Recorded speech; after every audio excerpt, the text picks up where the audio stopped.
لم يأتي حسن البنا من فراغ، ولم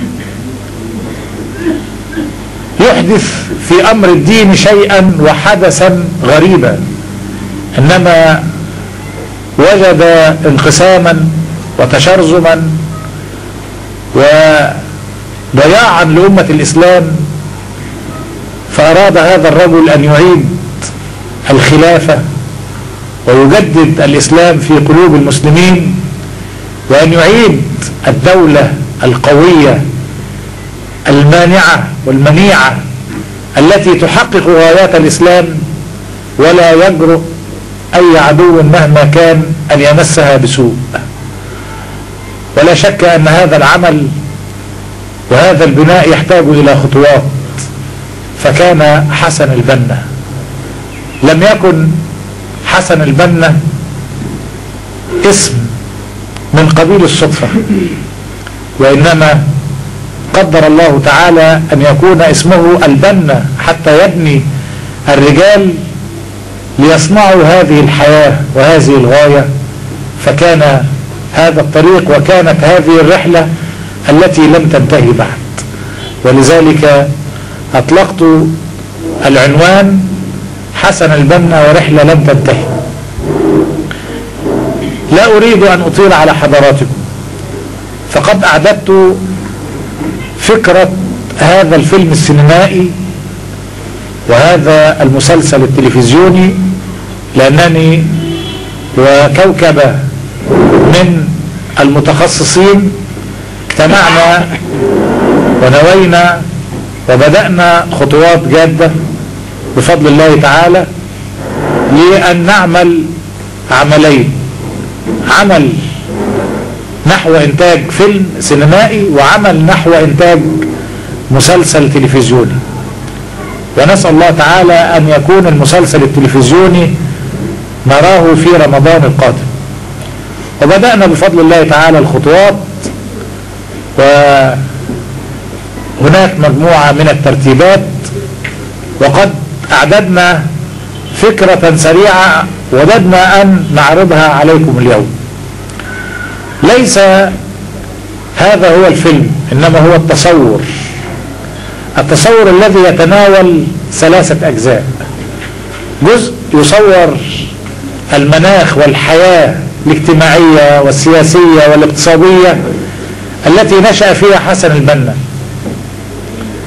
وهذا سيكون فيه نوع من الإسهاب. وجزء ثالث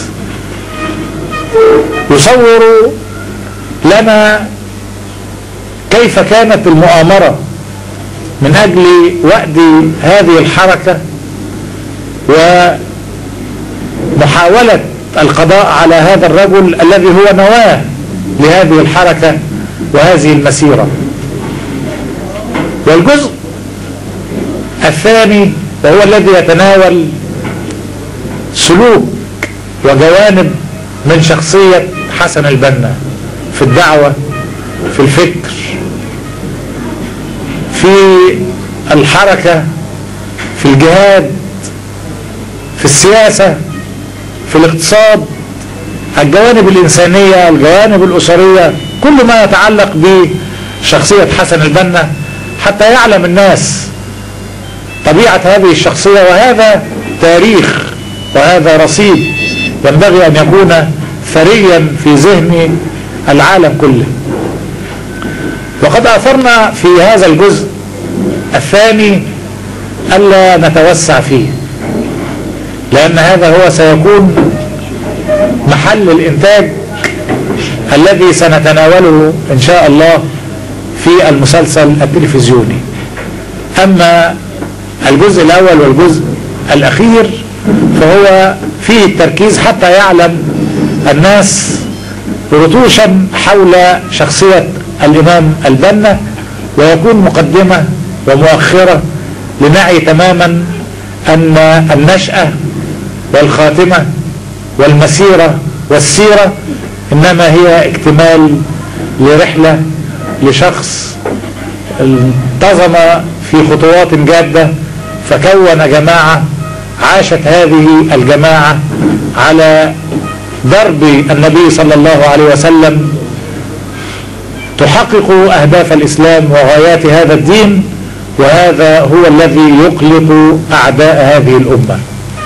لا نطيل على حضراتكم وسنترك فسحة من الوقت لتصغوا آذانكم، ولا بأس أن يسجل كل منكم أي ملاحظة، لأن هذا العمل هو من قبيل إلقاء الضوء لحث أصحاب يعني الفن والتخصص أن يقدموا لنا نصحا ويقدموا لنا بعض الملاحظات حتى يكون العمل على أعلى مستوى من الناحية التقنية. أشكر حضوركم وأسأل الله تعالى أن يبارك جهدكم، وأن يكون هذا العمل موصولا لدعوة الله، لا لأحد ولا لدنيا، وإنما لله تعالى حتى نحقق الأجر والثواب، والله على ما نقول شهيد. وجزاكم الله حضوركم، والسلام عليكم ورحمة الله وبركاته.